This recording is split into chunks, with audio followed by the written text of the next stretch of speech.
have anybody from the police online. Okay, But there was one thing that Deb and I found when we were looking at the dashboard. There was an aggravated assault on Byron Place, at Wolf Street. make sure everybody I can see. I think it was about the 8th of September. Can everybody see the graphic? Online? Online? Yeah. Okay, okay, right. It's the red pink dot with the white circle around it. This one here, Yeah. and which according to the key means murder. But if you click on it, it was just aggravated assault, unless when he went to the hospital, something drastically bad. That could But if be. you look, there's another one at King and Colfax. And then further down in the West Colfax neighborhood, there was another aggravated assault.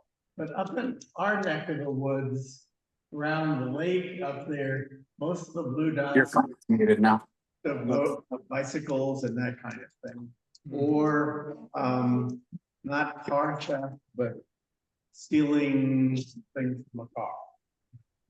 Okay, there's plenty of those on here. But sure. it's like, and the little orange one down there at Sheridan and 17th was somebody that was acting. What? Somebody was acting out. Oh, really? Whatever I that can't remember- I means. can't remember what they were called. Can you get arrested for acting out? Oh, that's funny. Where did you, so you clicked on the dot and it Yeah. said acting out as. No. Oh, oops. Being weird. Anyway, that area, it's not that far from Colfax. We get some interesting people. But you can go to this online and you can choose whether it's like the last week, the last month. These were the last month issues, but then you can have 2 months or 6 months or whatever. If you pick too long of a time, it's just too many dots. But it's pretty interesting to do, because if you click on it, it gives the time that the occurrence of when it happened, what happened, when it was reported, when the police got there, the address. They used to give the exact address, but they give like 2100 block of something now rather than exact address. So you were not able to speak with anybody at I- District 1 Police? Right, Okay, about this right. incident at Sloan's Lake. Okay, well, But anyway, anybody can go on there 24/7 and True. get that information. I just Googled Denver crime map, and it's really easy to find at that point. So, anyway, But then you can also just hone it onto your neighborhood by picking Sloan's Lake or West Colfax neighborhood. And then that pulls the map in from the whole city, including out by the airport. So it gets you this frame on your computer. gotcha. So,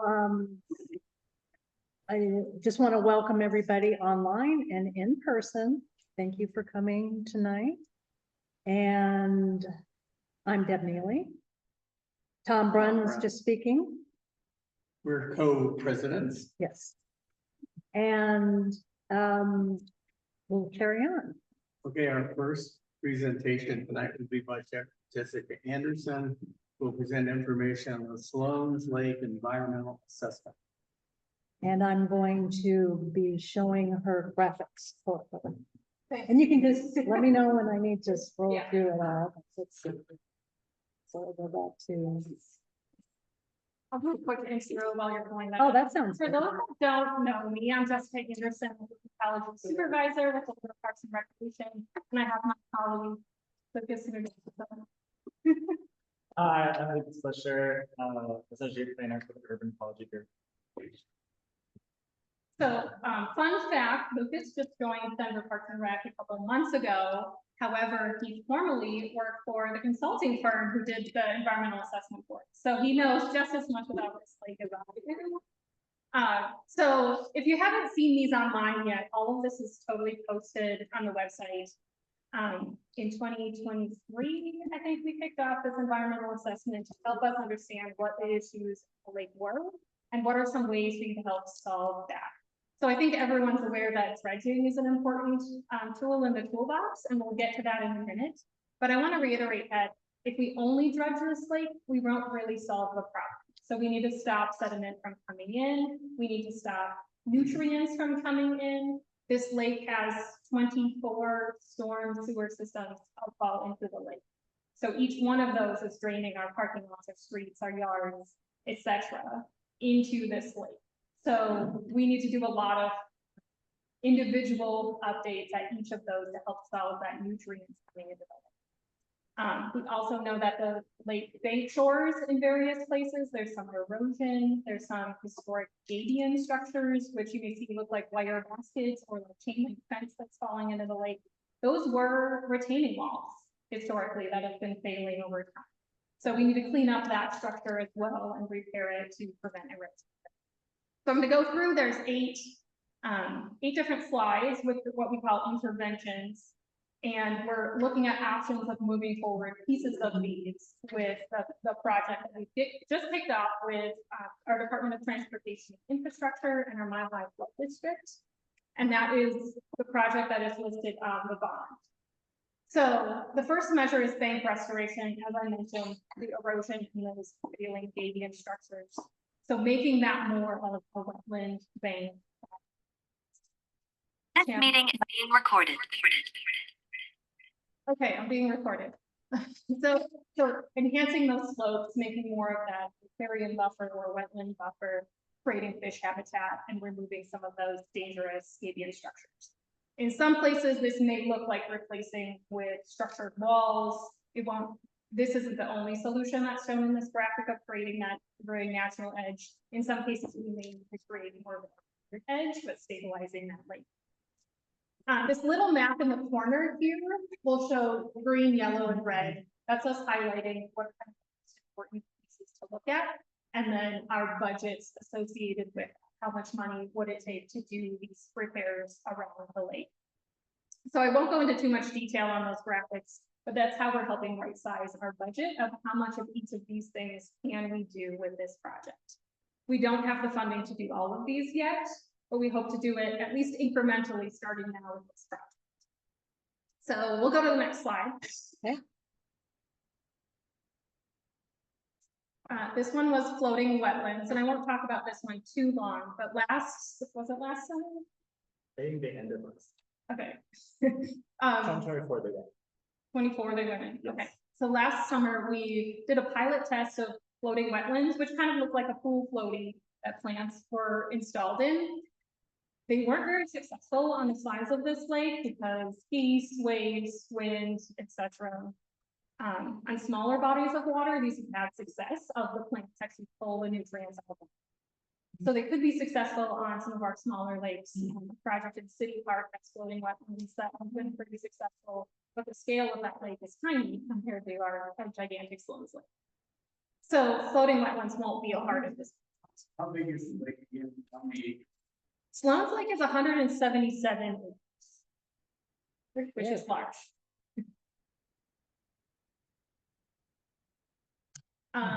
Okay, that's enough about flooding wetlands. We'll go on to the next one. So wetland water quality wetlands. So all of those storm water outfalls into the lake, this is where we can make some real improvements by adding actual wetlands in the bank. So instead of a pipe just dumping directly, could we pull the pipe back, create kind of a little swale, graded landscape for the water to fall into, and then the plant material to help pull those nutrients out of the water before it gets into. So it's a little bit more of a natural solution. It does take quite a bit of funding at each of these spaces to make that happen, but it could make a really big impact on all that water that's coming into. And then we'll move on to the next one. This one's a little bit related, so landscape transformations. This is thinking about what's on the edge of the lake, the shoreline and up. So a lot of this lake is bluegrass turf all the way to the edge and gets mowed. First of all, it's very dangerous for a mowing crew to be that close. And second of all, there's no habitat benefit. There's no landscape material that's really cleaning that water as it flows across the landscape.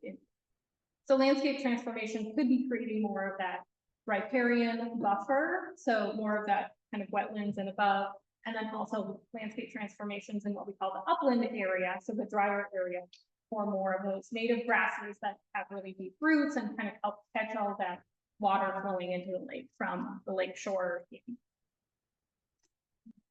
Next one. Thank you. Habitat structures. This was an idea not so much about helping the water quality, but how can we improve that fish habitat, aquatic habitat, or bird pollinator habitat throughout the lake. So thinking about different ways we can add that structured habitat into the water system or around the shorelines. This isn't likely something we'll move forward with in the short term, just because it's not helping our goal of water quality. But hopefully as the lake becomes more healthy over the next decade, we can start to increase that habitat and make sure this is a really helpful for fishing long term and bird watching and all that fun stuff. Next slide, please.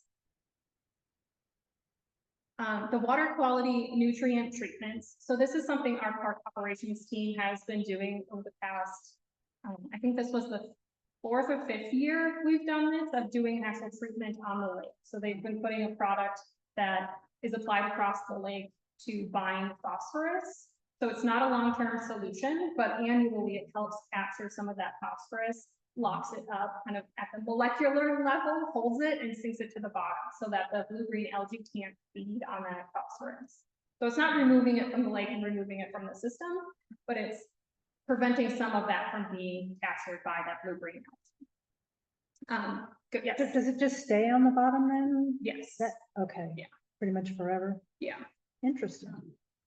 Would it be impacted by dredging?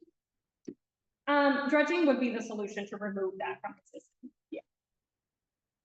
It stays intact way for. Yeah. It essentially binds to like the clay particles and would settle into this. So this past year, we did 2 treatments again this past summer, which were pretty successful. The lake had some algae issues, but it wasn't as severe as previous years, and we didn't have the fish kill like we did last year. So last year, because of budget reasons, we were only able to do 1 treatment on the lake. And as you all saw, probably at a Dragon Boat Festival, we had the fish kill. So the 2 treatments is really what this lake needs because of all that storm water coming into the system. We can't just treat it once because there's new water and new nutrients coming in. Yes. The geese leave nutrients. Yes, they do. So does that take care of that treatment, take care of any of the stuff they have eaten and run through their system? I'm not sure I know the answer to that question. If it contains phosphorus, maybe. Yeah. I think Right. from my understanding of this product, it only binds with phosphorus that's like suspended in the water. So like your solids, like your goose poop, for example, it wouldn't capture that from the goose poop. I think it would only be if it's in liquid. Excuse me, I had a quick Yeah. question. You mentioned fish kill. What's causing the fish kill? The fish kill is primarily because of a low amount of dissolved oxygen in the lake, which happens for a variety of reasons. Part of it is the water is really hot, so that decreases our dissolved oxygen. The lake's very shallow. On average, this lake is only about 3 feet-ish deep. And then the blue-green algae also affect that dissolved oxygen level. So if we're treating the blue-green algae, if we treat it too much, it triggers an imbalance in that oxygen carbon dioxide balance and decreases the availability of fish. After the treatment is hurting the fish. So it's a very tricky balance of doing the right application over the right time frame. We can't just dump this product into the lake in one day because that will really hurt it. I got Related question, why not just keep the blue-green algae? The blue-green algae, not all algae is bad, but the blue-green algae specifically can be toxic when it blooms. So if your dog gets on it, if you don't understand, if you ingest it, it can be Okay, very so- toxic. So it's for human health and enjoyment over time. We want people to be recreating on this lake. We want the paddle boarders and kayakers to be able to be out there. And if we have too much of that blue-green algae, we can't allow. Thank you very much for. Great question, thank you. Let's move on to the next one. So water quality infrastructure. So this is our large scale, how we stop the sediment from coming in. We frequently use the terminology of a forebay or water quality infrastructure as large engineering structures that we can capture and hold that sediment flowing in and then periodically clean that system out. So it prevents it from going into the lake. So it's an easier clean out than dredging the lake. But because we have so many outfall points into the lake, we can't build this larger structure at every outfall point. So we're trying to study what are the most impactful areas, where is most of that sediment coming. So we know a lot of the sediment that's currently coming in is from that west side, from the Sloan's Lake drainage way, the open channel under Sheridan, and then at the Ashland drainage way, which is also north on Sheridan, piped through. That's a pretty large pipe system that is open channel further upstream, outside of the city boundary. So those are kind of the two primary points where we think most of the sediment is coming in. So if we could capture them at the source, those are going to be some of our primary focus on this first that we're picking off now. So currently there's no filter system, but you're planning on that. When do you think that might happen? So we've just kicked off the engineering kind of design phase of this project this year, and it takes a while to get through all the engineering studies for this. So our current project is scoped to what we call 60% design. So that means we have 40% more design to go. So at the end of this year, we'll be at that 60%. And then hopefully next year, we can get through that final 100% design and then start construction that following probably spring-ish, 2027, if we're lucky, that we can start to do these implementations. Okay. Yes. I'm Tom Rose with the people online, but on the south side of the lake, seems like there is one of those that go in a little ditch that's got cattails and some stuff. Is that kind of what you're wanting to do? Things? Yes, so that's a great example of the water quality wetlands we talked about a couple slides ago. That smaller scale infrastructure that's more like nature-based solutions of using the landscape material to pull out those nutrients. That type of structure isn't able to, it can capture sediment, but it's not easy for us to clean the sediment out of them. These larger structures are typically concrete lined, so you can take your heavy equipment in there, scoop it out, and easily get this. So the larger structures are more targeted towards sediment capture and removal. The water quality wetlands are more for nutrient removal from the water. Just a question with regards to, you said these two projects are having upstream. Are we discussing one of the other jurisdictions first? Maybe discuss one? Yeah, this is a great question. Our primary way we're coordinating right now is through the Mile High Flood District. So the flood district covers a big chunk of the Southern County metro area, and they're our primary pathway to building this relationship. Right now, we're assuming Denver and the flood district are the only funding partners, but we hope to gain our neighboring jurisdictions as funding partners as well. We know this isn't just a Denver problem. This is a regional, so we hope to have more collaboration. Well, the flood district is a separate organization. So they're an umbrella organization that works with the various different municipalities. So they work with Edgewater and they work with Lakewood and they work with Wheat Ridge and they work with Denver.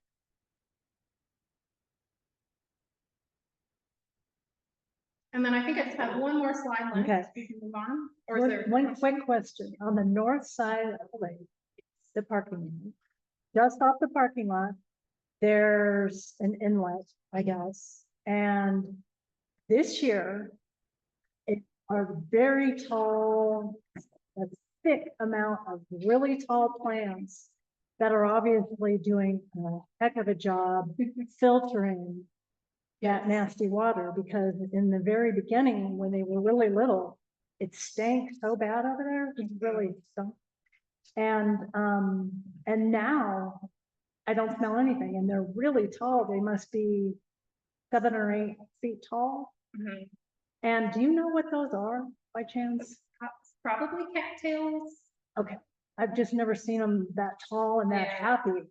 Yeah, Okay, that's good news. yeah, there are a couple at both of the northwest parking lots. There are these water quality wetland features. So all the runoff from the parking lots goes into that area. And that is intended for these plants to help clean up that water before it goes into the creek. Love it. Yeah. Okay, So the better that's functioning, that helps us with the water quality. well, okay, great.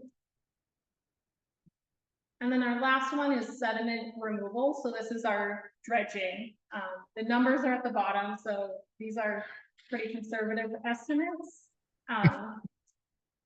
It could cost way more than that, but essentially looking at dredging could be a long-term solution once we have some of these other pieces in place. So we don't want to dredge until we are pretty confident we're solving most of that incoming sediment problem. But it is needed. I think most people would agree this is a needed solution to really make this lake function like it should. But we just don't have the budget for this right now. And the line item from the bond, this was submitted as a line item, but it didn't make the final cut. So this sediment removal and dredging will not be part of that. Yes. Historically, there has been a problem with the lake being somewhat shallow. I'm reading that book from Manhattan Beach. And they, in the early days, they take a hot air balloon and generally they have a woman jump out with a parachute. They didn't get the boat to her in time, and she landed standing in the lake. Oh, wow. No, So parts of the lake even way back then.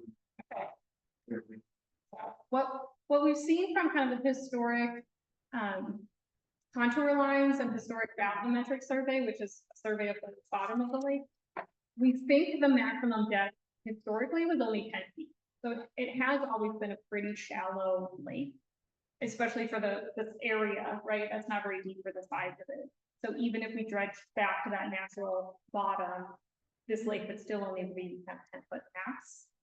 We wouldn't want to dredge it out further than that, because then you could create additional water table issues. So all these assumptions are based on getting us back to that 10-foot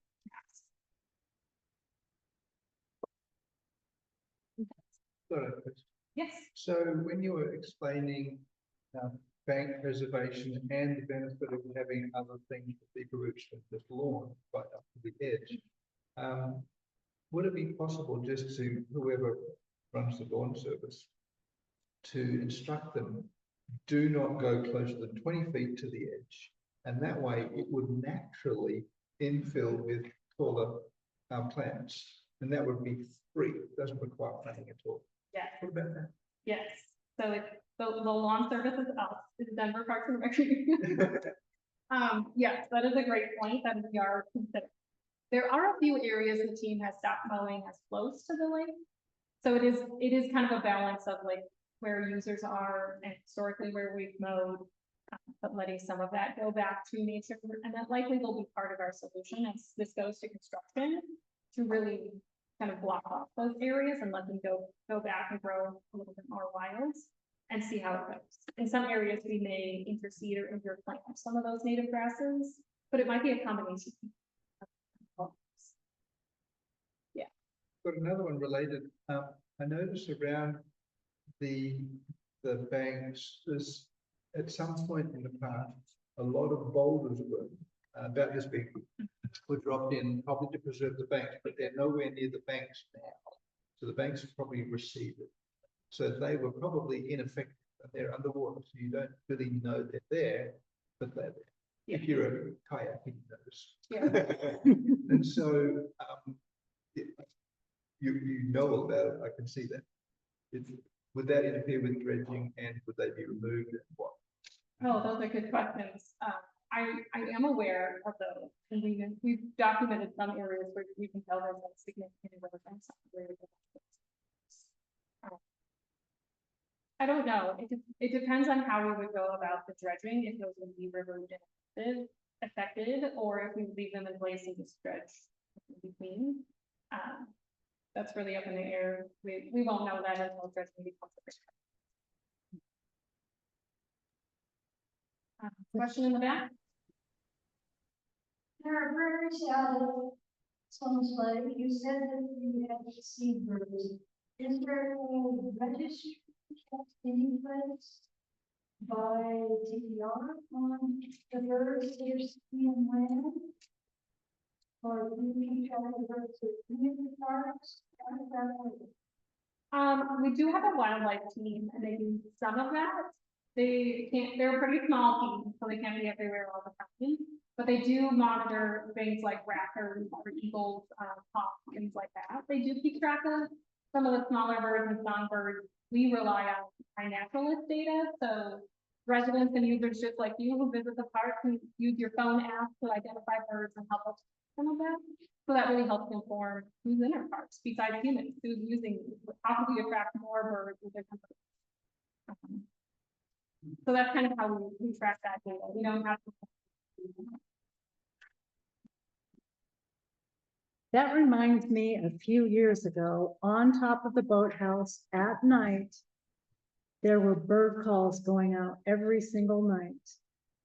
And I can't remember what bird that was now, but anyway, I've never seen them do that since. It was just 1 year.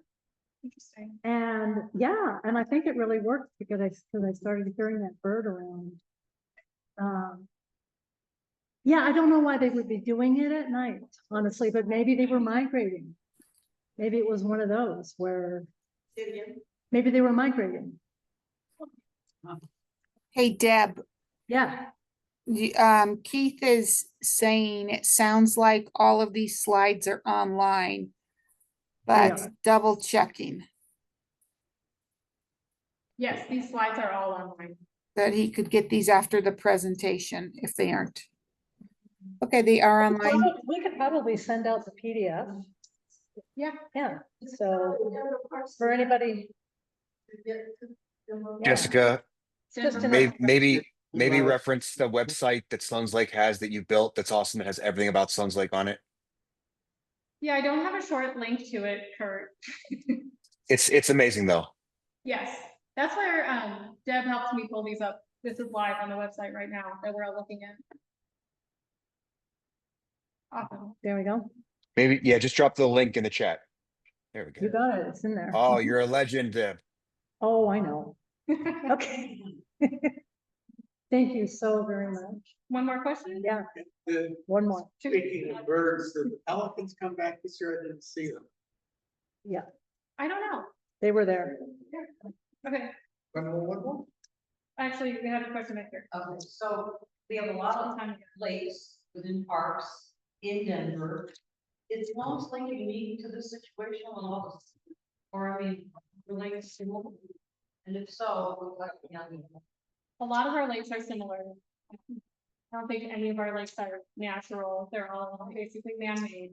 And they all kind of function as storm water. So a lot of them have these outfalls coming into them. A lot of them have similar sediment concerns. A lot of them have similar nutrient concerns. Our smaller lakes are a little bit easier to manage because we can install aerators that help circulate the water and help prevent some of the issues. Because Sloan's Lake is so big and so shallow, the aerators don't really work. We would need to put in about 300 aerators to make it work. Wow.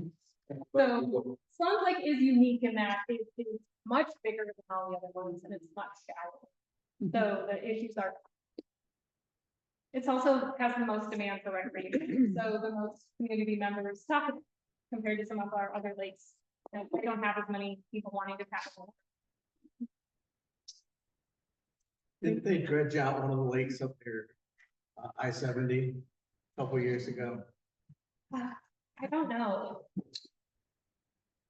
Rocky Mountain Lake, maybe it's near where the dog park is. over. Yes, they did. Kurt says yes. But that's a much, Thanks, much, Kurt. much smaller. Much.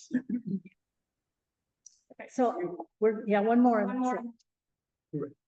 You mentioned the boathouse earlier. Well, there's no boats anymore. So is there any thought of converting it to a lovely restaurant? So essentially. this We is a have great news segue. about that, how you can chime in about that. And that's actually on the 18th. There's going to be a virtual meeting. Okay, and we're gonna give you that information this evening. So yay. Good Yeah. timing. Great. And thank you, Jessica. Really appreciate it. Go down Wonderful on the information. agenda. So,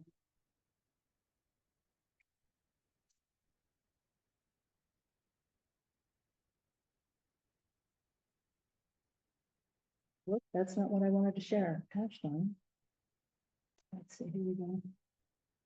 Jessica, thank you very much. Yes. From all of us here and all of us online, and we record this and we usually get about 40 hits or more of the recorded thing, so. It's not just. Thank you. And Alan isn't yet. Awesome, awesome. I'll keep you all posted as the project moves forward, once we have some signs and ideas. For now, it's all very conceptual of what we're doing. But as we move forward, we'll touch base and come back. Okay, thank you so much. And next we have Kurt Weaver. Hey Kurt, welcome. Are you gonna share your screen, Kurt? No, You're not, okay, that's fine. I think I'm good with you. I saw your graphic coming up here next, so that's perfect. You mean this All right, one? gorgeous. No, thanks for giving us time. And Jessica, thanks as always. That's always awesome to learn more information. Jamming on the jetties this weekend. And so if you want to come out and see Jessica in person, for those of you online, you get to meet Jessica and her team out at the lake. The Parks and Rec Department will be out there at the festival this weekend. This is a community festival. We will also have Tom and Tent out there for the Sloan's Lake RNO. So we want to make sure that we get you all out there with representation as well. But it'll be 1 to 8 p.m. We've got our amazing bands. If you've not heard of those bands, I'd suggest looking them up because they're all a whole lot of fun. And we'll have representatives from the bond issue as well. So the Denver Vibrant Bond folks will be out there to answer questions and to talk about the bond.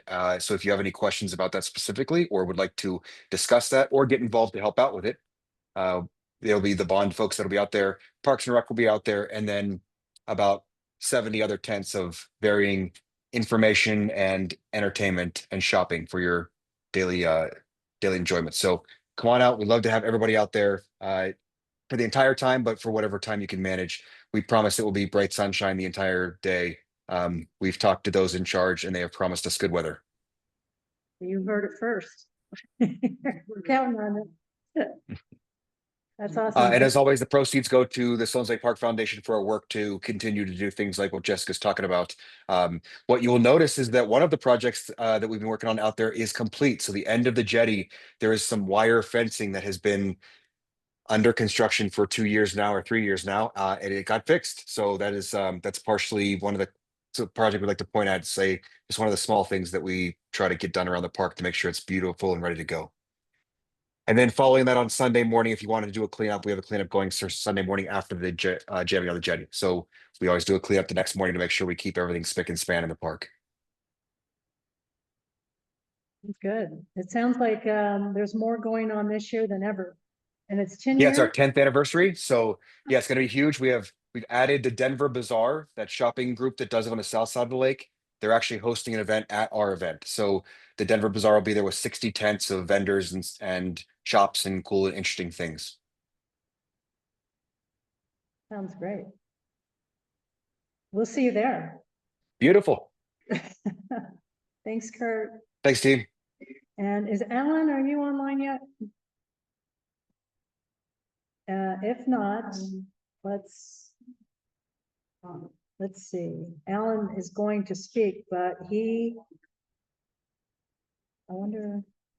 That was him. Cecilia, do you want to go ahead and, well, come on up.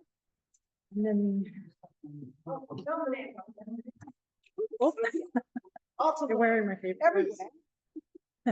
So, just so everybody knows.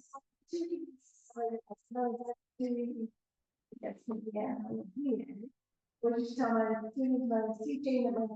You put an E and a Z everywhere you want to put a line. So that's to help you remember. I am your HC4, so House 34 for the state of Colorado. And I'm happy to be joining you. I'm excited that you're not on the same night as every other RMO, so I can visit. I'm not trying to make it quarterly event. It is hard in session, but my aide sometimes comes to the other.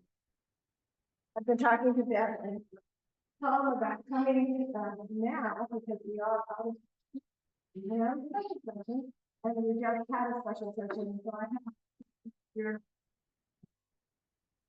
Here.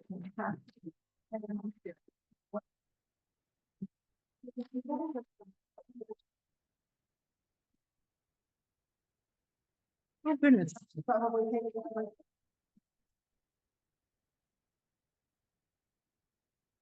And for everybody online, this information can be found on our website, www.Cecilia4 Colorado, the number 4 Colorado, and I'm sure we have it either in our newsletter or other places on our website.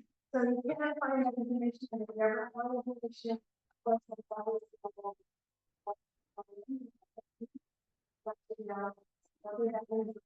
If you're interested in getting a newsletter, let me know, and I'd be happy to have you together. My aide does an amazing job keeping you informed of all the things that I do, just trying to do what happening in our district.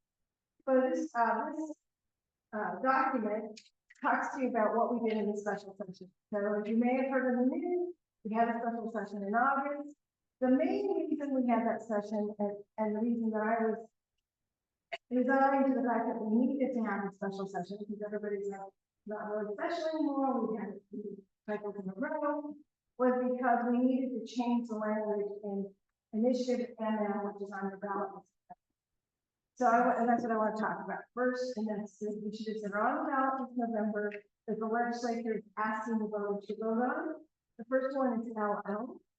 And LL deals with the healthy school meals for all. You may have recalled a few years ago, we passed the ballot initiative to allow us to collect money from people over 300,000, who make over $300,000 a year to help pay for healthy school meals for our citizens. As with all table-related issues, we underestimated the amount of money we were going to collect.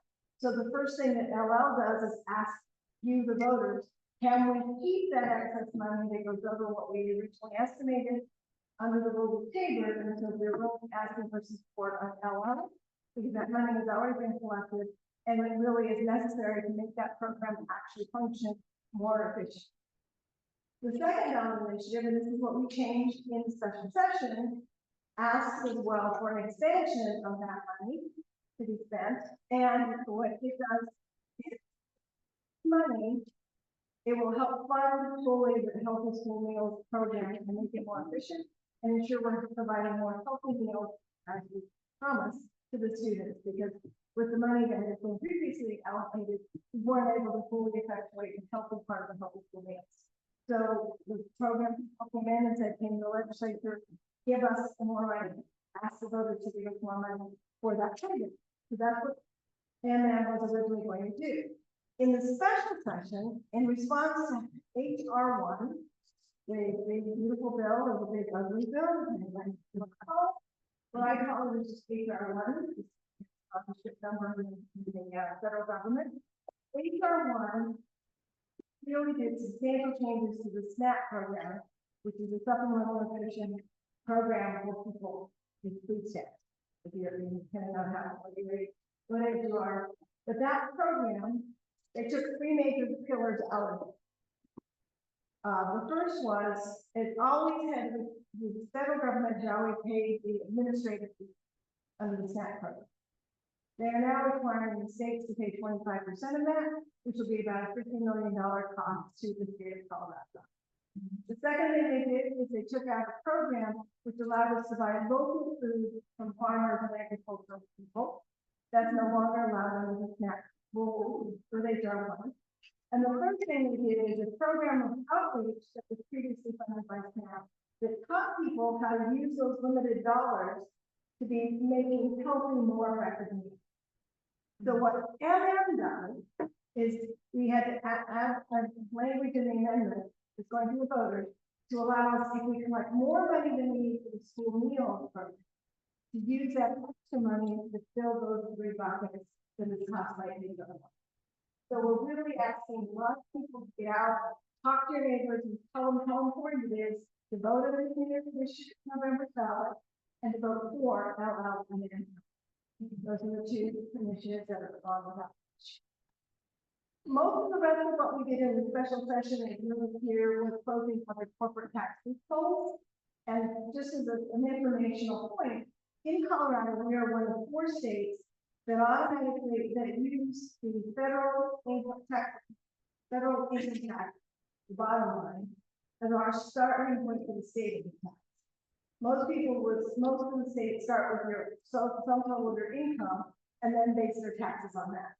We start with the lowest amount after the taxes been paid to the federal government, that bottom line number, our starting point for calculating state income tax, which people don't understand. We're only one of 4 states that do that. And then the other problem is, of the 4 states, only 2 make those changes automatic and roll them forward without any time for the legislature to look at. So when we talked this summer, we heard about Rachel One, there was a $1 billion budget pool created, and a lot like 80% of that was for these tax benefits for the corporations that are now part of the federal tax bill, because that's decreasing the taxes that the corporations pay. So what we did in the special session was one provision we had was the qualified business PBI income tax that existed pretty, and we had put a cause on it when the first taxes went through, because we didn't want to have that impact. So what we did in the legislature this year is now made that permanent, just like the federal taxes are permanent, that PBI, qualified business income tax deduction is now removed as well. So, but it only applies to businesses making over $500,000 a year or $1 million a year. So the small business income tax, if you run something on your phone, that's not taken away, only for those larger corporations. The other thing we did was provided, we eliminated an insurance premium tax for home office. So because we're saying, oh, they didn't bring home office tax. Yeah. We did not. It was only for the 1950s law, which incentivized insurance companies to set up their businesses in Colorado. So if they had 2.5% of their income for an employee, their regional office in the state of Colorado, we gave them a huge tax. Well, many of the companies have reached out and are receiving that, and we're still getting the benefit of that tax reduction, but they were decreasing the size of their employees within the state. They're still above the threshold, but what we're seeing is consistently insurance companies are moving people out of the state of Colorado. So the incentive in using the tax reduction no longer existed until we took that out. But we gave them that company, if they're wanting to invest in Colorado, they now can buy tax credits to apply to future tax benefits that they have, which will also help fill the bucket that we lost the money from. And so we offer that to corporations and to insurance companies that they buy tax. The biggest thing, this is the thing actually I learned the most in terms of construction, is people know that when you pay state sales tax with any vendor, all of that money goes up to the state. Well, I don't know, but what happened is, they just do the law. When people have to hire accountants or bookkeepers to collect the state sales tax, we gave the vendors a percentage back of the sales tax as their administrative fee. positive influence that. And when their computer data and other information, have made that such a limit, is not unused that was, that there once was. And so one of the things we did is close that loophole or close that sentence again, was we removed that payback for the benefit, for the elimination of the benefit. On average, that's $60 a month for the smaller businesses, and then again, of course, the larger corporations. The people will pay more because they were going to see benefits from them. They have most capability, not really to have us pay them for it. So that's the elimination of dependency. And then we did several things to protect health insurance in the state.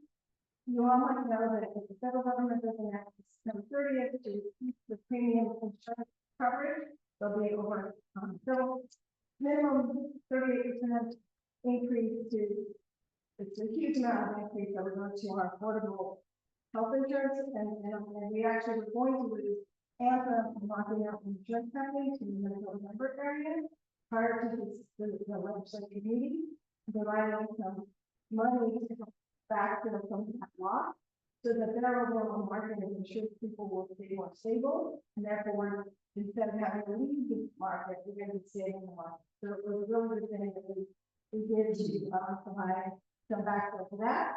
We also provided backfill for Planned Parenthood, which just lost a lawsuit in Maryland, which won't affect us because of this backfill. So our Medicaid patients to go to Planned Parenthood medical services will continue to be able to do so, even though the federal government cut that out by targeted adjustment.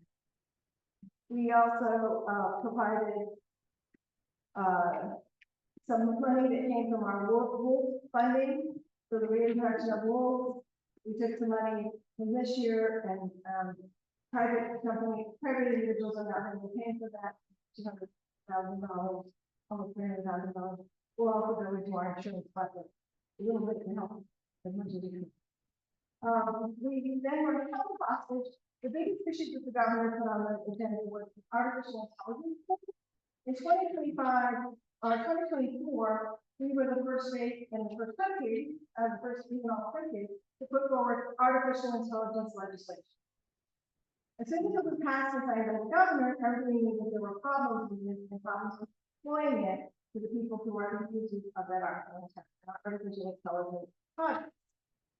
So the effective date is set for February of this year.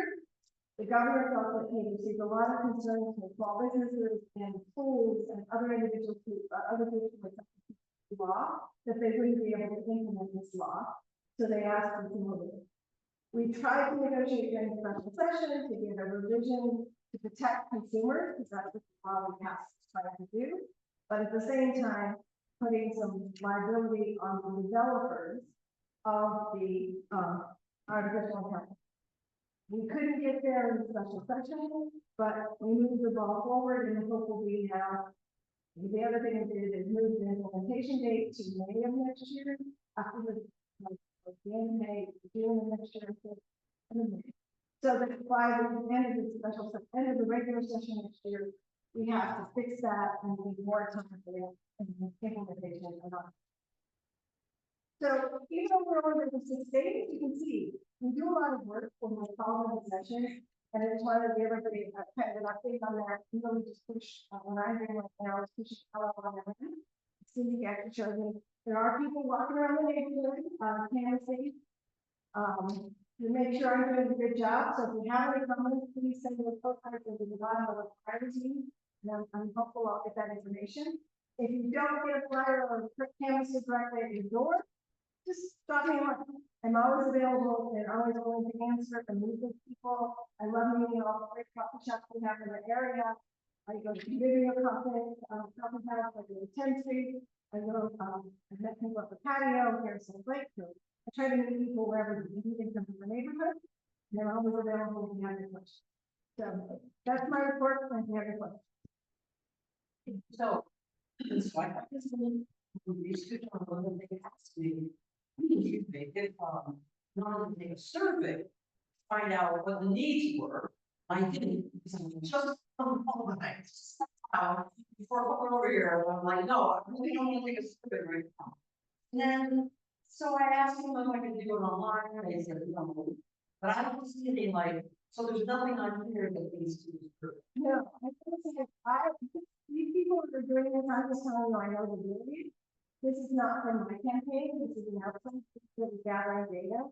Just on my, and good on my behalf, because they are telling, you know, people to do what they think. I understand from word of mouth, because the applicant might be. And when it gets to the girl, That's pretty funny. One big thing is, I told my husband that most of the people they've been talking to, they either talked to him or me, or we were running for election, he did talk about their government, and they got on board, so far they're running into a lot of people that we talked to, so that they've been happy to meet a lot of people in here. on the phone. Yeah, so this is coming from an organization that's not affiliated with the. Huh. You know, my logo was not on this list. If I'm putting anything in something else, it's gonna have my logo on it, and it'll be, the thinking camera. Cindy, where were they? At her house tonight. Oh, they came to your door. Really? Okay. One page. And we didn't. Well, they just dropped it off, they just, yeah, Okay. and we thought it was really. Yeah, Okay. I think a lot of people are part of why we want to find tonight that this is something, so if they do anything bad, please don't blame them.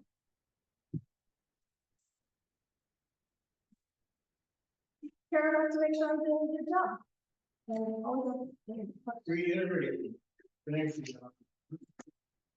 Yes, I am finishing up my first time, and what's funny is that 1 year thanks for 2 years term, which means I just watched my reelection campaign this year, the final announcement I should make. So also because my website only want to support me anyway financially, you're more than welcome to do that. We'll keep it small donations from the community, you know, $5 or $10, just so that they get every $4 support. Would be wonderful just to get the support of every resident, community member. And also let you know that I point out the information and have to make sure that we get all. Thank you, Tom. But also, you hear all of these things coming out of DC about allowing them to clear cut some of our old forests in the state, or to drill on some of our state park areas. Because there's something that the state can do to, like, if they're gonna do this, being forced into it by the state, like drill for oil, raise the severance tax on those pieces, or does that have to go to the vote? It may have to do, but the issue is it's not on state land, because it cannot go on state land. It's on federal land. Within the state, It's in the state, it's all federal land, and that's the issue. They have control of the federal land. Is that federal land? Because I don't know. what severance tax?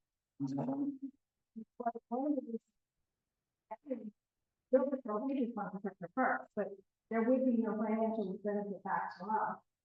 Is my understanding, because that's the only when we have in the federal land.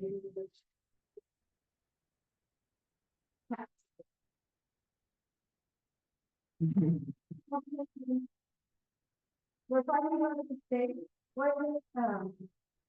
our good friends who always support the Second Amendment, and they support all of the amendments in the Constitution, especially because tomorrow's Constitution Day. But one of the biggest amendments that they use in order to support that is the 10th Amendment. And the 10th Amendment of the Constitution is extremely important now, because it is that the states have authority over our state budgets and our state land and our state issues, and we are not subject to the federal government. So Tom, to your question, we will use the 10th Amendment as we need to support and ensure that our funding is well against our law or our values. Good news. Thank you, Tomorrow is Cecilia. Constitution Day, everybody celebrate and make sure you vote for it, we all need to. Thank you. Cecilia with 2 E's. Thank you. Okay, I think we have Alan online here. And Alan Coville used to be our Zoom host for what felt like 5 years. I bet it felt longer to you, huh, Alan? Can you hear me? Not long ago. Zach? Yeah, can you hear me? Yes, Can you hear me? yes. Great. Right, a little bit. Let's see, my, yeah, if you can. Great. Would you like me to get started, Deb? Sounds great. Go for it. I am gonna dive in here. Would it be okay if I shared my screen, Deb? Yes. And I made you a co-host in order to do that. You're okay if I lock the office? Great. Yes. Okay. I'm gonna share my screen here. I'll start the presentation. I've got a lot of slides to go through here, so I'll go through as quickly as I can. Deb, remind me, how much time do I have here? I want to be conscientious of Well, the- can you do it in 10 to 15?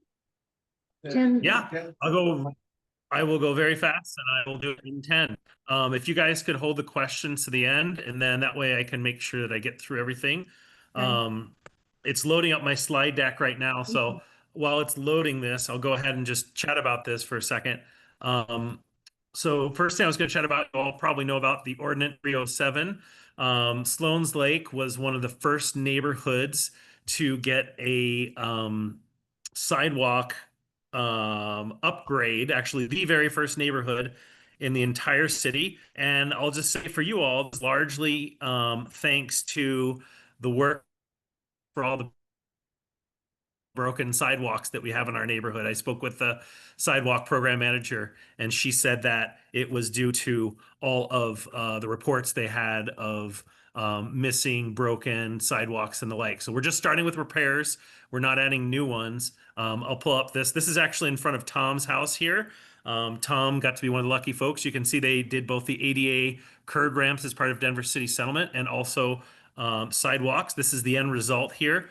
Of what the sidewalks looked like, which is exciting. And you probably noticed that they marked everything with a little purple or a little pink spray paint. So if you would like to request broken sidewalks and make sure it's on the city's list for the future, it's a really easy website, denver.gov.org/sidewalks. That's a great place to go to learn about the billing. If you have appeals to the billing, if you think they got your frontage wrong, you can do that. Know there's a master plan in progress right now, talking about everything from the appeals process to how they're going to go about doing this. They've hired a contracting firm citywide to go through this. So more details to come on that. I just wanted to share the exciting news that we are first in the city to get that. 23rd Avenue and Spear Bridges, you all are probably aware of this. CDOT released their preferred alternative. They chose to do the braided interchange at the 23rd Avenue Bridge. Essentially what this means is folks going from I-25 northbound to Spear Boulevard will have a little tunnel now that'll go underneath 23rd Avenue and go up, and they can exit straight onto Spear Boulevard without having to do kind of the do-si-do merge like it is today, where you have to get on as people are getting off the interstate if you're coming from 23rd Avenue. So they'll also be adding a traffic light on the right side of the bridge, as well as a turn lane actually turn lane for both sides of the bridge. So widening a little bit, improving the sidewalks, improving the bike lanes along 23rd Avenue. For Spear Bridge, the preferred alternative they announced is what's called a diverging diamond. This is traffic engineers love this stuff. There's one up at McCasland, up at Superior and Louisville, if you've ever seen that. Essentially, it's pretty great in that you're never really making a left turn in front of traffic. So studies have shown it does reduce crashes. So you can see here, it's a really interesting, you come off the highway and you get to make a left here. And if you're coming along here, you actually go over to the wrong side of the road, so to speak, before you cross back over again. It's a really interesting design. So more to come on that, but it's unfunded. They still have to go through the NEPA federal environmental review process. So it's a ways out, but want to let you know they picked their preferred alternative.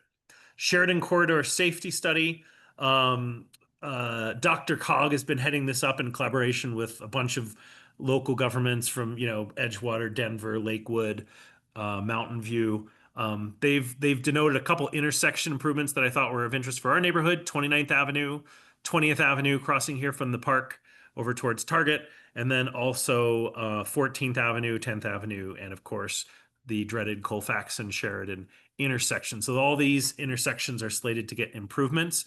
If you're interested in learning more, you can go to engage.drcog.org/Sheridan Safety is where you can go for that. And you can give, they're currently soliciting public feedback. You might have saw them at the Driving Boat Festival, and they're hoping to get input on that. Also of note, not shown on there, but also going on for Sheridan Boulevard, Edgewater has come up with a comprehensive multimodal plan for Sheridan to make it safer that some of you all might know about. Here's the URL for that if you're curious. There's going to be a bunch of upgrades for Sheridan. This is still in the works. I think we're still years away from this happening, but wanted to show everyone that that's not just the Dr. Cog study.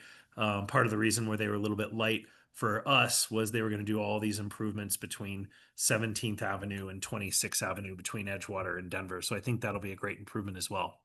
38th Avenue Bond Project. This one's really exciting, sometimes known as a road diet, sometimes known as a safety project.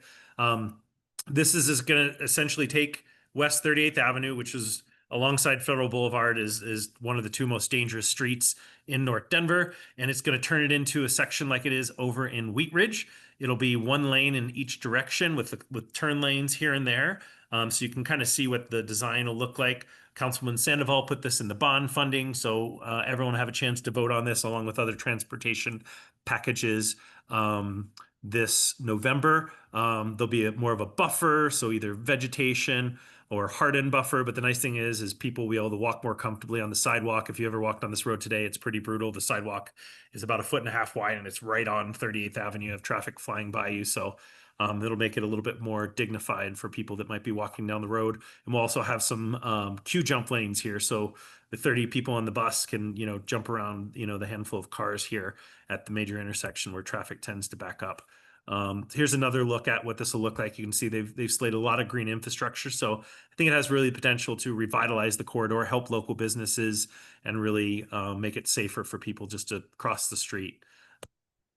29th Avenue safety improvements. This is, I think everybody's familiar with this. Recently, last year or earlier this year, we added speed humps, protected bike lanes, RRFBs, rapid rectangular flashing beacon crossings, so improved pedestrian crossings, which also shorten the crossing distances, reduce speeds.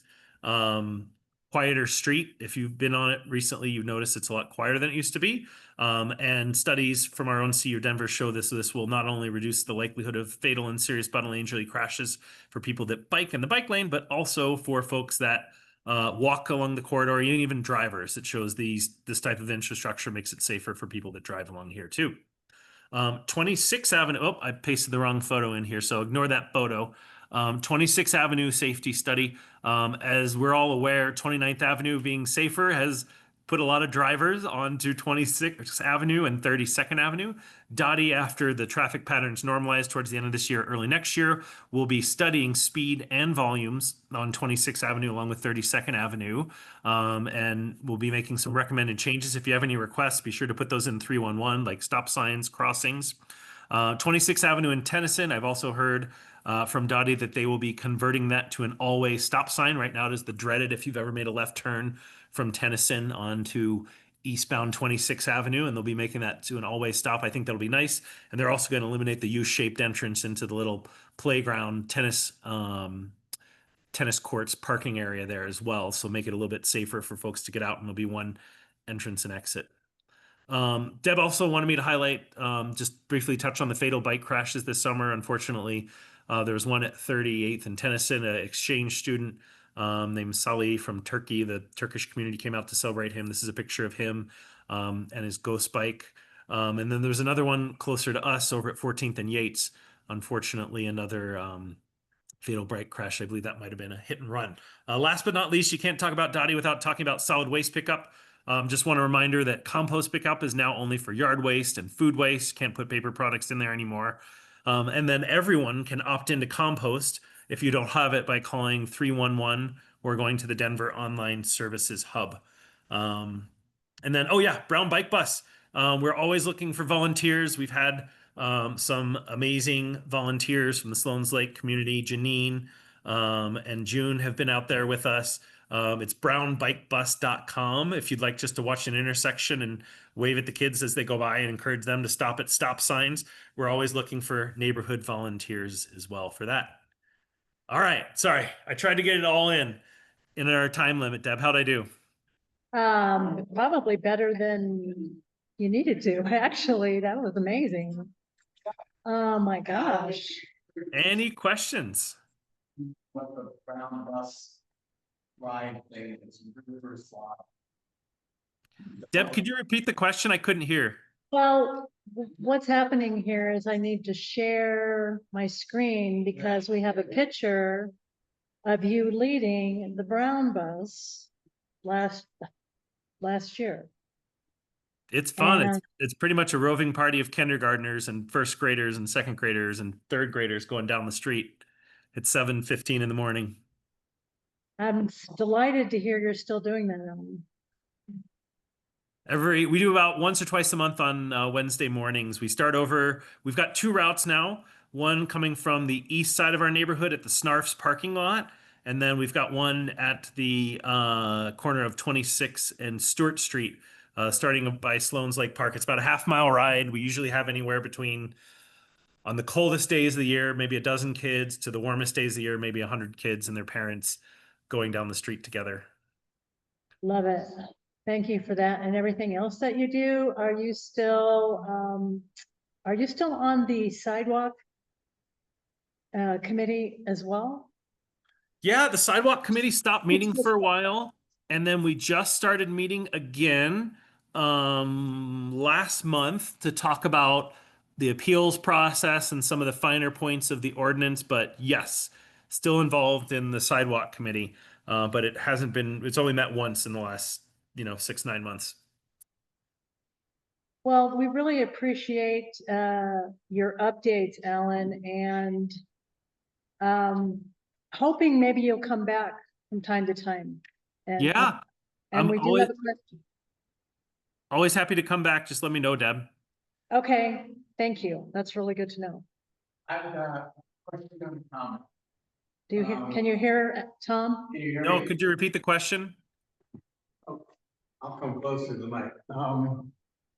That last year you did a filming of going along Sheridan where there are no sidewalks on Sheridan.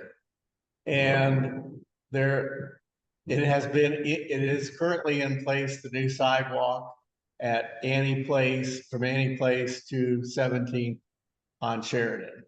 Hip hip hooray, there's been no sidewalk there for 60 years. But then from 16th to Annie, there's nothing, and from Colfax to 16th, there's partial. So we've got places to go, but that whole block will be better now. Yeah, I'm excited for that. I think it'll be really good. We do have funding for it now. Like I said, we're just doing repairs this year, but starting next year, we'll start to fill in those gaps in the network as well.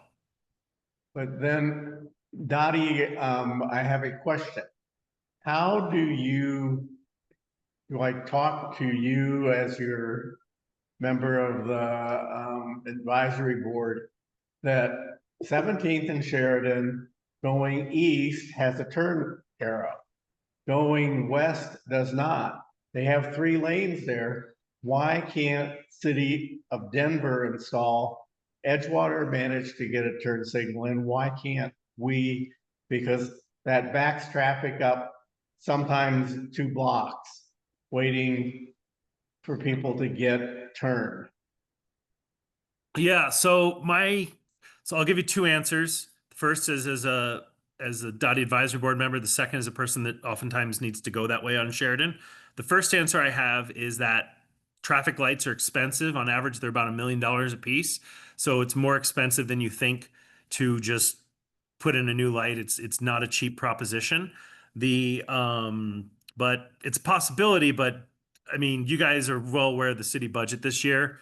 There's not much money for anything. So realistic answer, Tom, I don't think it'll happen. You can put in a 311 request to make sure it's in the logs, but I don't think it'll happen. The practical answer I have for you as a driver is just to go a couple blocks over to Colfax. I found turning left there at Colfax and Sheridan is a better bet of turning left. Every time my wife goes and turns there at 17th and Sheridan, I'm like, no, you should have gone over to Colfax because it's always quicker.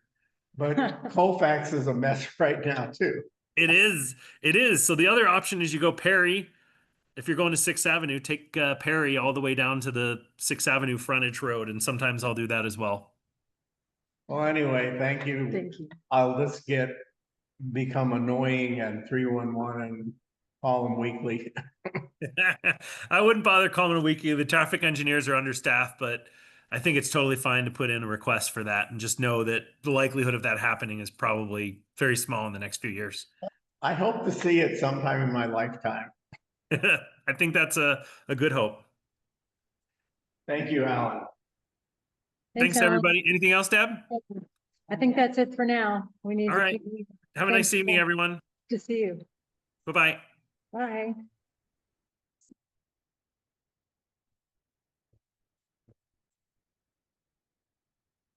Alessandra, would you like to fill us in?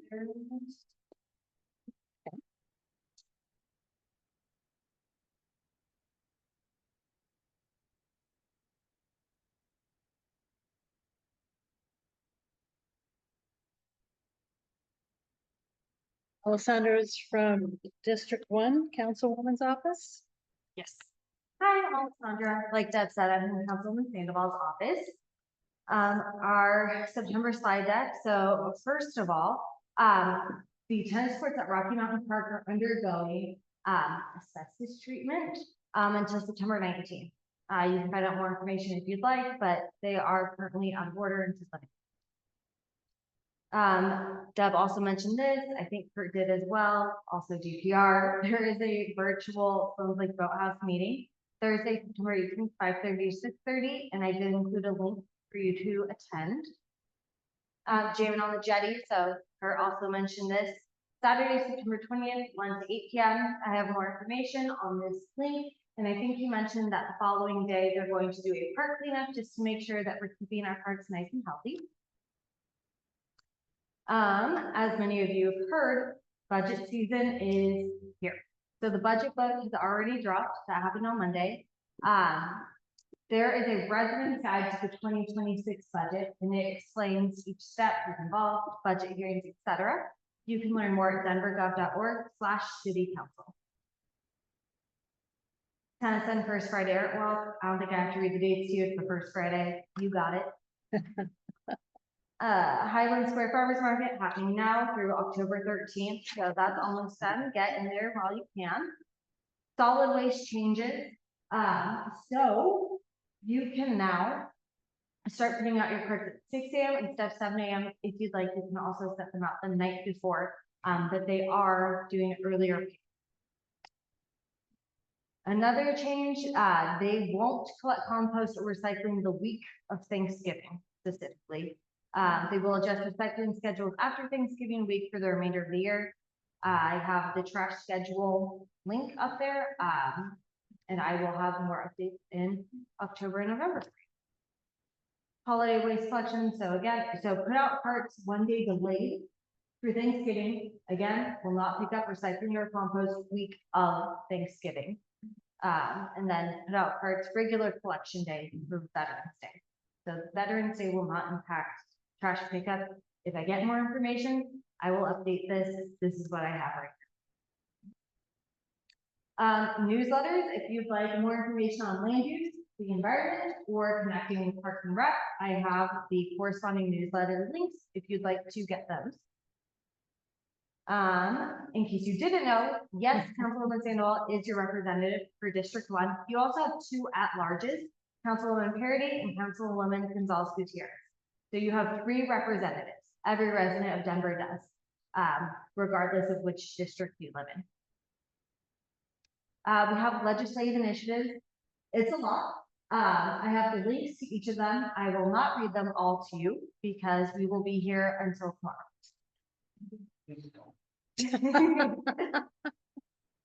We got some good stuff.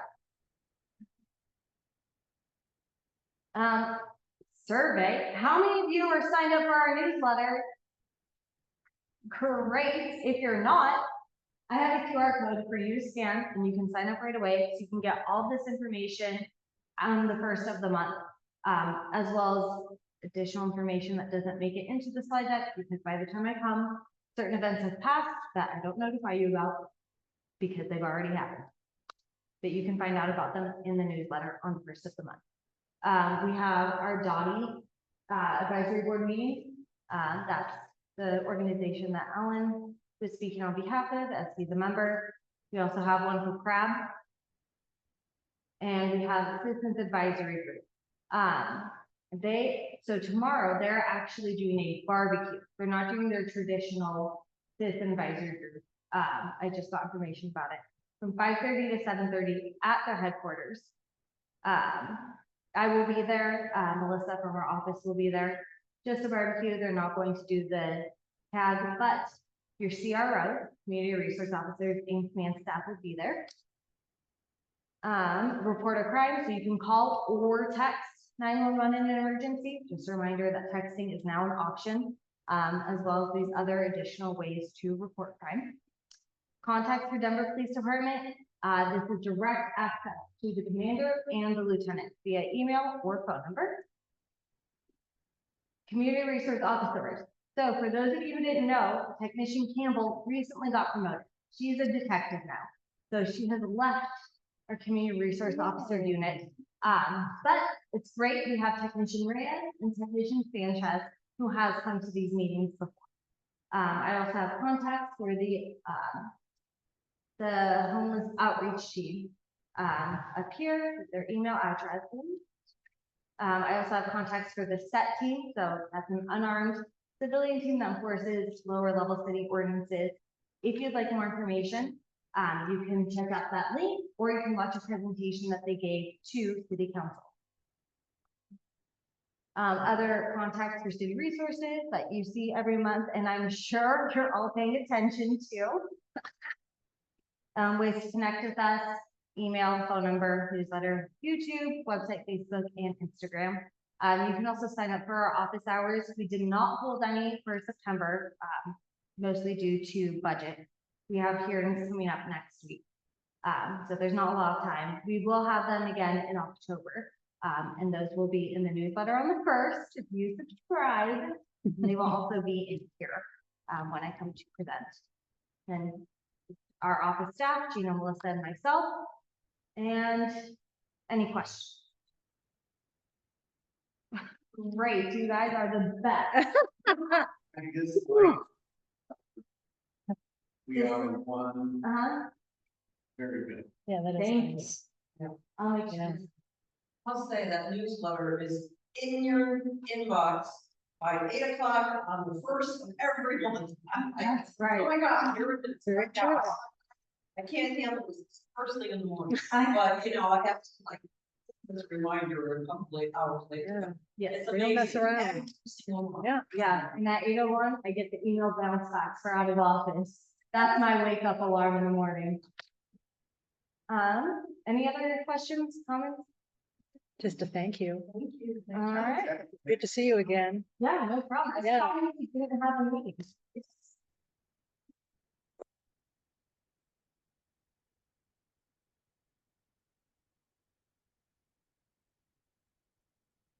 Okay, so Keith, do you have any updates for us?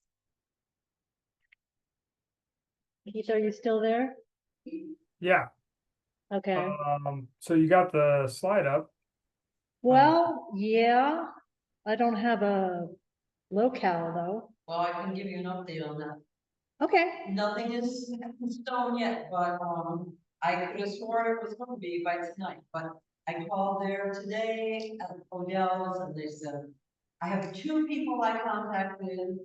Either one got back to me, this was from last week. okay, Oh, we had a busy weekend, but they usually return emails by the middle of the week. So hopefully tomorrow, because I called, you know, so I should know. I don't think there should be a problem. okay, I'm just calling about reserving tables on the patio, on the rooftop. wonderful. Oh yeah, that's where it's at. That's really good. So we'll see. Cute. Hopefully it'll be tomorrow. And That is in the old St. Anthony, the Pullman building that used to be the nuns' garden. What better place for a brewery? Housing with the group up. The nuns. Yeah. So could you hear all that, Keith? I could, yeah. Oh, good. I want to thank you, Keith, because you're the one who, our sound system is better and our camera footage is better. Because you found this equipment for me, so thank you. Oh, that's great. Glad you're getting good use out of it. Yeah. Okay. Anything else? Can I share my screen? Sure. I thought I gave you the Or, ability. you know what, it's almost, we're supposed to be done at 8:30, right? I We're think, pretty close to it, yeah. is there like elections and stuff still? Yeah. Yeah, why don't we just skip the rest or whatever, so. Oh, sorry about that. Okay. I guess we'll see you at happy hour, Keith. If not before. Definitely. So we will obviously send out notice if we actually do get to get into Odell's or wherever we end up. We'll let everybody know. I just saw this. I thought this looked fun. Fiesta on Federal. 23rd and Federal. Sound like a good time to me. So on October 11th. Yeah. And then I got an email just before the meeting, okay. and the Denver Dog Days are gonna be having an event at Sloan Lake Park at the 17th and Sheridan corner. It's Saturday, October 11th from 12 to 5. And there are no road closures or parking restrictions. And they gave a map. The event description is this is a fun annual event for whole family, live music, food trucks, beer garden, and local vendors. There'll be live music Saturday, October 11th, from 12 p.m. to 5 p.m. And what part of the lake does it say? 17th and Sheridan. 17th and Sheridan. Sorry, I missed that part. Have this map that has no relationship, anything that I put in. Because it looks like it's an island with water. It's, but anyway, they said it's at 1700 Sheridan, so I'm figuring it's that. Well, you know, there is one of those at the lake, an island with water around it, but I don't think that's it. That's kind of funny. Kind of gotta go for that. Okay. Without further ado, we can go ahead and engage in our elections. It's okay. No, but I will. Yep. So for folks online, it says to write in, but you would have to do it in the chat if you don't like the current person running or don't want them to be elected for this position they're running for. It's an option to click right in, but I don't think that you can do that unless you put it in the chat.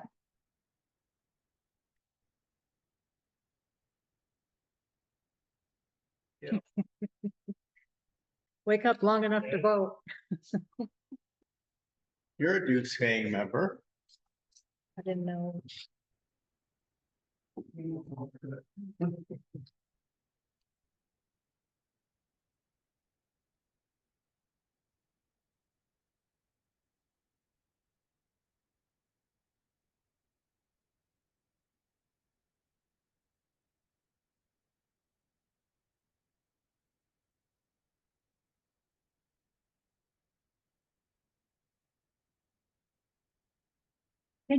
Did the poll come up for everyone online? Up here. Okay, just wanted to make sure. I'm not able to vote. You're not? No, it came up, Oh, but gotcha. Oh, thank you for telling me that, Keith. Here. you do. That makes total sense. it looks like some people are able to vote. I'm not. I didn't know we were able to vote, to be honest. I should have known.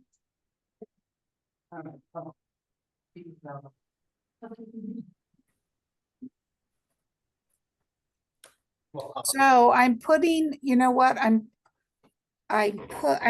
last year we put together a Google Doc for the paid members that wanted to vote, but couldn't make the meeting. So I recreated that for our 2025 election, Keith, and I just put the link in your, in the chat, if anybody like Deb or Keith can't vote because you're co-hosting, you can vote on our Google sheet right there.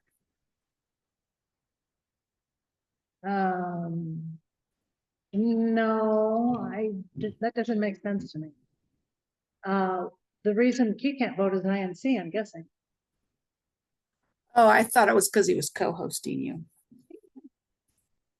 I don't think I'm a co-host, but I actually had to send you a request to for the Oh, Google sheet. seriously? Oh, okay. Yeah. Darn.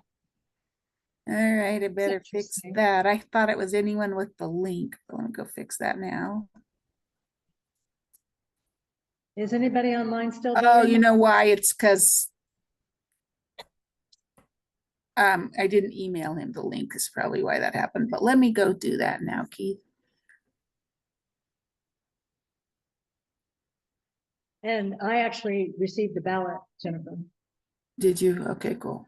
for one, yeah, but I've been looking for my pen over and over tonight and it didn't end up in my purse. Can I borrow? Thank you. And here.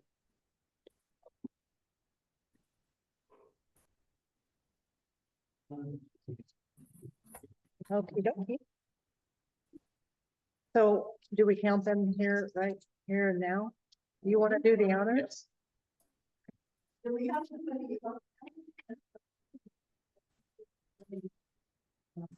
Yeah, right, that makes sense. Oh, nice, thanks. Thank you very much.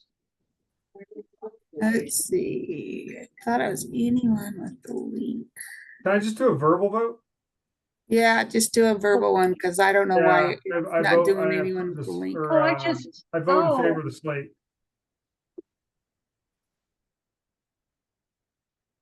Did you say that again, Keith? I vote in favor of the slate of candidates. Oh, the slate, thanks. Okay, yeah, sorry. About that. That's fine. Don't be a reason not to vote. Well, if there's anything different.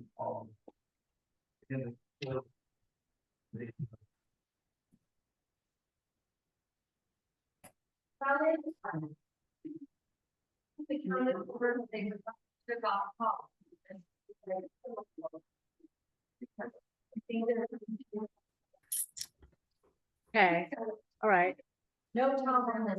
okay, okay.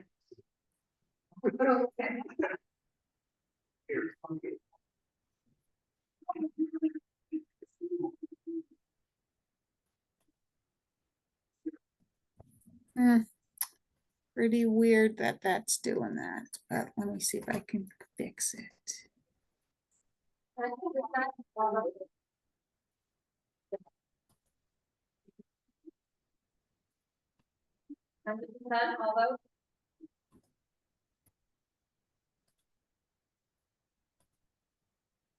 100%, although.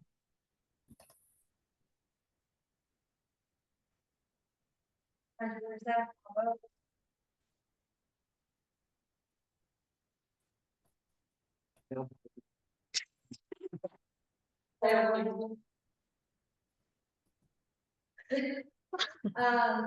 Vote for Doug, vote for Sue, votes for Keith and Al. This one, no votes for Tom, Jennifer, and Okay. Well, just Gotta written, take that in off of there. this one 100%. okay. All right, so anyone with the link should be able to vote now. When I copied it forward, I guess I lost that. 100%, although. And this one's 100%. Okay. Yeah. Thank you. And then there are 3 left. We have some people online that are not really online. Anyway, we have 3 online, all 100%. So, thank you very much, and there it is. Let's see, our next meeting. Yeah, we'll let you know about happy hour, and our next meeting is as always, the 3rd Tuesday. Is it the 22nd? Isn't that weird? But that's only, yeah, it's 21st. I think it's the 20. Hey Deb, Yeah, can I actually make one real quick announcement? please do. Please So, do. this is INC related. INC is gonna get a city proclamation on, October 27th at 3:30, during the city council meeting, for, 50 years of service. Cause this is our 50th anniversary. So I just wanted to let everybody know if you can get that on your calendars. Love to see you all, at City Hall on, October 27th. I guess I'm not understanding the proclamation. What does Uh, that mean? IMC has been around 50 years. They Right. do a proclamation at city council. Celebrate its birthday. As okay, thank you for. Okay, thank you. Yes, we'll be there, of course. They did something like that for Nettie Moore proclamation beginning. But a proclamation proclaims something, and I wasn't really clear on what we were proclaiming. That INC has been around 50 years. Interesting, that's interesting, the concept to me, but okay.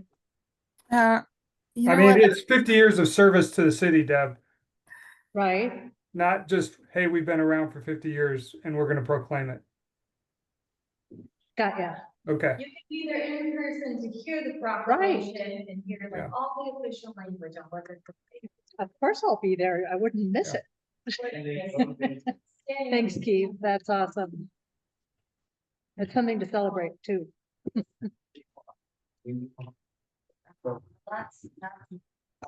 Thank you, everyone. Thanks for coming. It's our 20th year. Hey, Deb, question. Yeah, So on the agenda, is in a happy hour with West Highlands and Jefferson Park Neighborhood Association? this is a Keith thing, and that was his way of trying to be, Keith, are you still here?